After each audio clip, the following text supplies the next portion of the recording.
Is Gurdurr good in the Great League? We recently had the Timburr Community Day here in Pokemon GO, and instead of running the brutal swing Conkeldurr, I decided to run Gurdurr. So let's just jump into battles. Alright, so yeah, since I already tanked my Elo, maybe you saw I made a community post recently saying that I was trying to run Shadow Victory Bell in Ultra League, and I dropped a lot of Elo. So I decided to just try to enjoy my climb back up into veteran range again. And in this match, we start off with a great alignment. We get the Medicham lead, they bring in Reggie, we end up switching in our Stunfisk here, and we are running a team with Pelipper, Galarian Stunfisk, and Gurdurr. So Gurdurr doesn't actually have really any good fast attacks for fighting, so we're running Poison Jab for energy, and then we have Brick Break and Stone Edge. Is that a good moveset for this Pokemon? We'll find out later in these matches. But yeah, we actually bait on this Medicham with a Rock Slide. We build up to the Earthquake they fall for. I mean, they didn't want to risk, I understand. So that was a good call on our end to get a shield, because now we can either do a lot of damage here with Earthquake or get the last shield, which I'm okay with just getting that last shield. And they end up just they have energy on Medicham, but they switch out into this Bastiodon. And here's the true test. How strong is this Pokemon? And oh my gosh, that did like nothing. I was thinking, yeah, this is probably like one of the worst fighter types I've ever seen. But I had to make this video because, you know, that's what we do here on the channel, is we just try to showcase some very interesting battles that were occurred. These are real battles that happened in reality, and yeah, this Pokemon is terrible. But yeah, I tried to try my best here with showcasing it here in a couple sets. But fortunately, we just had great alignment in this first match, and we are able to just secure the battle here with Weather Balls here on Medicham, and then we can slide it right on into this Bastiodon to finish up the battle.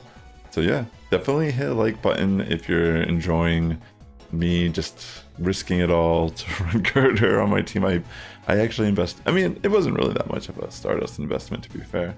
But I mean, another amazing lead here. We get Talonflame, and they stay in, and I'm like, alright, well, I'm going to try to milk as much wing attack energy as I can, since it is Incinerate. And we do play that pretty decent. And wow, they just take to the face, they throw a Brave Bird. They bring in Lantern, and we are going to be able to just bring in our Stunfisk. This is still tough, but this is probably one of our best matchups we can have for Lantern on our team. If we get... Lantern was definitely very tricky to play around with this team. There's a match later on where we kind of fumble the ball, but yeah, in this scenario we are able to at least get to another Earthquake, and they do end up just committing their last shield, which is fine. So now we're gonna have to like bring in Gurdurr and see what we can do with this Pokemon. And honestly, for Pokemon that are weak to poison, Gurdurr actually is kind of nice to come in on because of that consistent poison damage. But yeah, I think having Brick Break as your main fighting move is kind of lackluster, especially because Gurdurr doesn't really feel like it actually can hit for a decent amount of damage. Oh wait, maybe this is the match where I kind of messed it up, because I should have tried to preserve a little bit more energy on Pelipper before letting it go. Oh wait, no, I remember now. I barely just pulled this one off because I had the Brick Break saved on Gurdurr. Actually, that was kind of clutch. Yeah, that was scary looking for a second. But yeah, in this next match we get a Sableye lead, and I think I just get a straight Hurricane here, thinking they're not going to shield.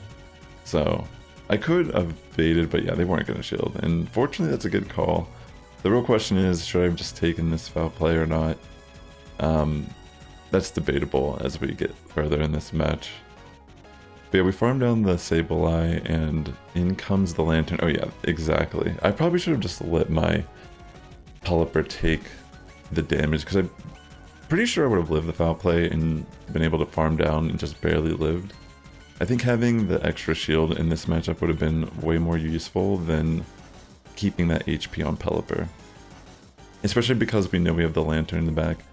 And then they have the Venusaur. I mean, technically though, Pelipper alignment on Venusaur is not too shabby, but I think Stunfisk with shields maybe could have been viable for some sort of counterplay here. And Conkeldurr would have just been like a neutral matchup for the most part against both of these Pokemon. Maybe I should have just went straight for Stone Edges potentially, but yeah, this match ends up getting a little dicey here for me, and I kind of make like a... I don't really have a way to deal with this Venusaur with energy, so I'm just kind of playing out the match. But yeah, it's definitely going to be my opponent's game. So GG to them for sure. I think I might barely live the surf here, but there's still nothing I can do realistically. Like, even if I throw the rock slide here, we might get a shield, we might not. It doesn't really matter because Pelipper can't farm down, and they can just go for a Thunderbolt regardless at this point. They have... I mean, and they don't even have to. They can just surf and farm down. That's also a very viable endgame for that Lantern. Alright, so in this next match, we get an area... I'm starting to see a trend here. Maybe... I don't know. Maybe all the matches I won, I just won the lead. It's not true, actually. There's some insane battles here in the second half. So definitely, if you're interested in Spice battles here and Go Battle League, definitely consider subscribing to the channel here. I am going to be posting at least 2 videos a week as we move forward here in the season, and hopefully I can hit Legend here within the next few weeks or soon. I don't know. Maybe I'll hit it tomorrow. No, probably not, realistically. I've been playing pretty chill this season, but we'll get there. I mean, I'm definitely making it a goal this season to get back in play, because I took the last couple seasons off. And yeah, might as well hit Legend again while I'm at it. Let's see. So yeah, this matchup's looking pretty good. This is overkill. I honestly should have just thrown the rock slide, but I don't think it really mattered, honestly, because I wasn't really gonna throw the rock slide here anyways. I was just gonna insta swap and bring in Pelipper. Actually, it could have maybe mattered a little bit, but the reality of it is we can just bring in Conkeldurr here on the Sableye now, and that should be GG. We pretty much just have to shield one foul play. This Pokemon, unless it's running Shadow Sneak, both of its attacks, typically like Power Gem and Foul Play, are resisted by fighting types. So I just have to at least shield one of the moves, and then I'm going for the Stone Edge. So Gurdurr actually gets a little bit of action here. I mean, this Pokemon was fun to play, but it's pretty underwhelming. I mean, even in matchups you'd think it would just dominate in, you find yourself just barely breaking out of the matchup, but by the skin of your teeth. So we get a Lick-a-Tongue lead, which is kind of scary for us. Maybe I should have stayed in a little bit. I don't know. It's probably better to switch out and bring out their backline in a match like this.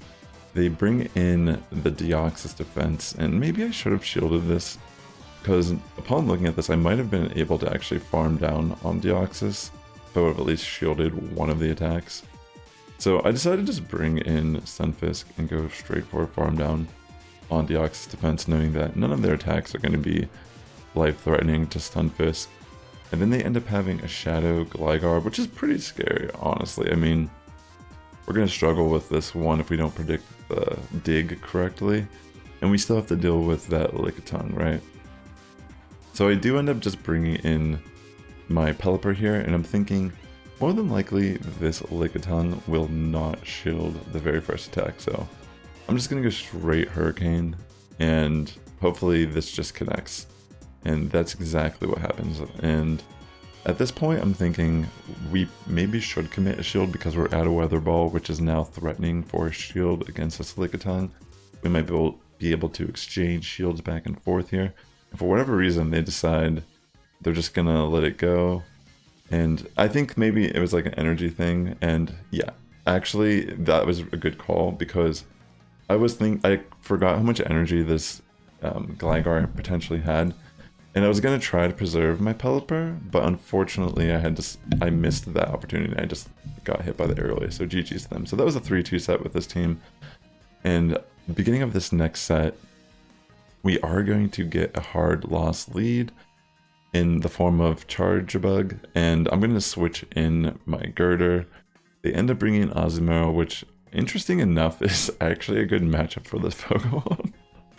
So, kind of an interesting highlight in this match where I can kind of just farm down with Poison Jab damage, and it's better for me to commit both shields and win the switch, because we do have a Stunfisk And if we just get alignment in this match, then there's a really good chance we just win the match, even if we have shield disadvantage. And I am just going to go straight for a Stone Edge, knowing that they might not even know what moveset this Pokemon has, which does pay off significantly because we just straight up wreck that Charjabug. And then I bring in Stunfisk, but then they end up having Superior here in the back line.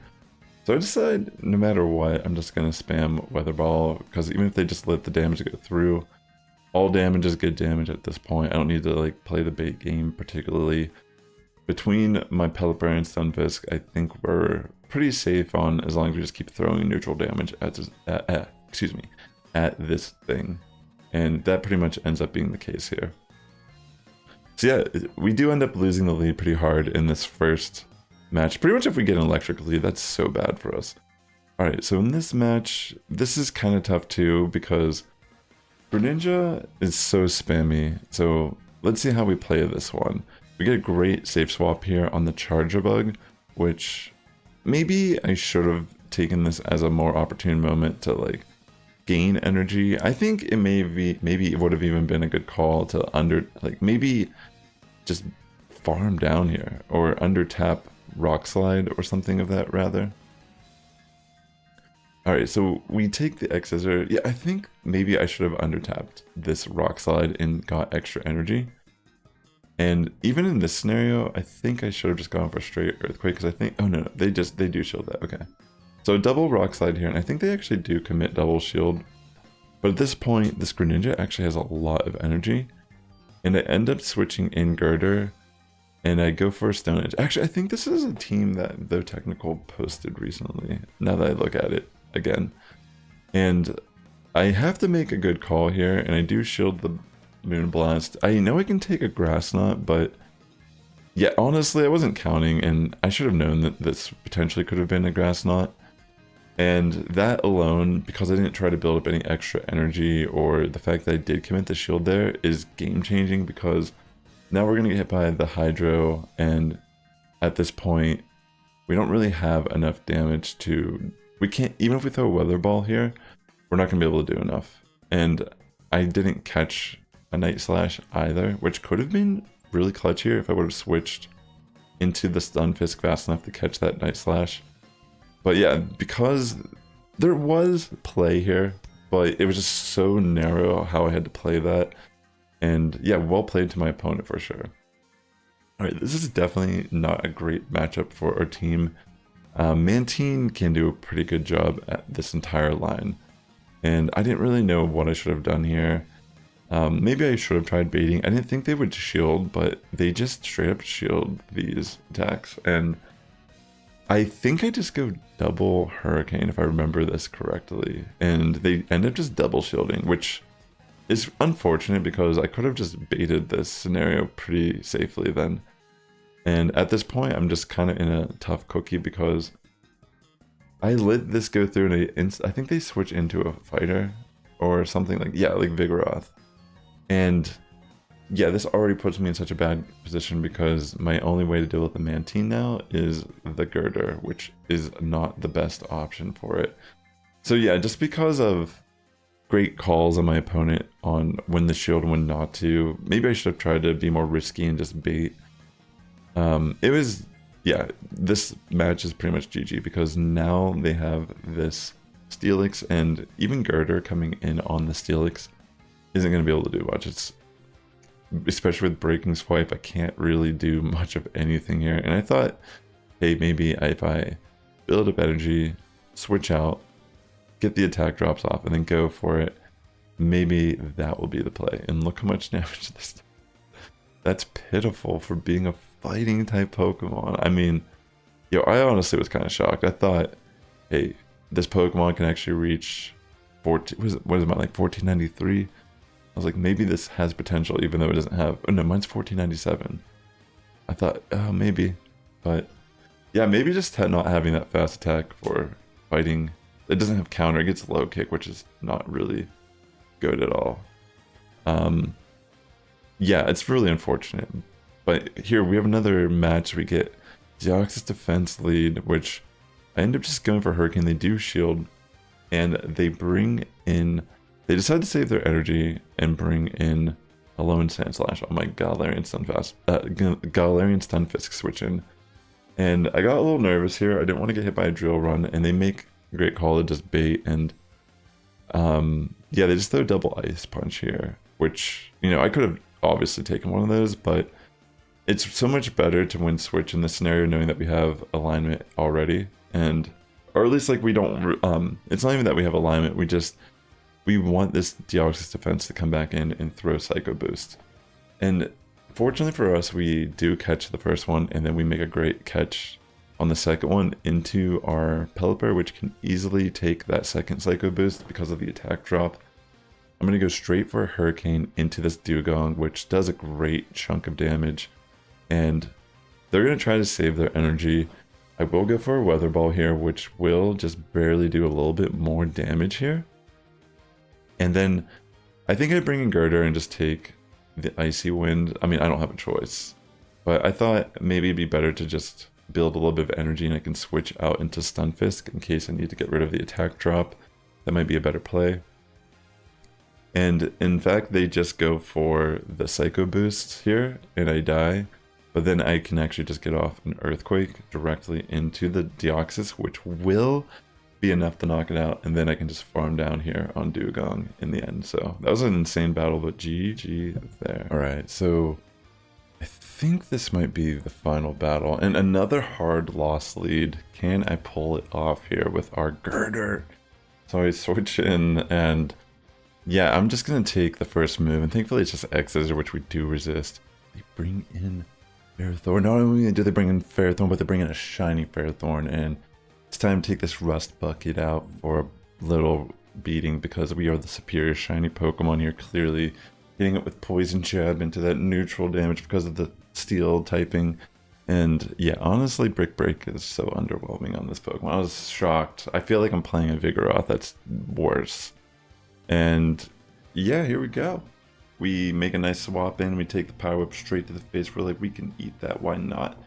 Let's wake up here, smell the roses. And crazy enough, I scare this Charjabug into thinking this is a Hurricane, and they shield, for they are scared. And this gives me an opportunity to bring in Stunfisk for the final execution here, because I end up having Shadow Blastoise in the back line. I'm throwing an Earthquake, bam, right in the face. This Blastoise can't handle it, and I'm just thinking, hey, you know what, I might as well commit my shield. I can bring in Gurdurr, get some Poison Jab damage off for the end, and I'm just going for it. I mean, at this point, Gurdurr is just getting a revenge slap in on this Charjabug for what he's done to Pelipper, his buddy, and at the end I just can get to the Rock Slide. I can easily take another move from Charjabug. Gonna end this swiftly with a couple rocks in the face, and GG. So 3-2, right? Another tough set. I didn't even want to risk playing anymore because it was just too difficult to try to make that Pokemon work. But yeah, if you enjoyed this, definitely consider liking, commenting, subscribing. It does help my content reach a wider audience here on YouTube. With that being said, the Sass Squad is getting stronger each and every day. Have a good morning, evening, afternoon, right for tuning in. I'll catch you in the next one. And if you want to watch any more spicy battles in the Go Battle League, you can check out this video right here or this video right here, and it would definitely help my content out a lot. Appreciate you.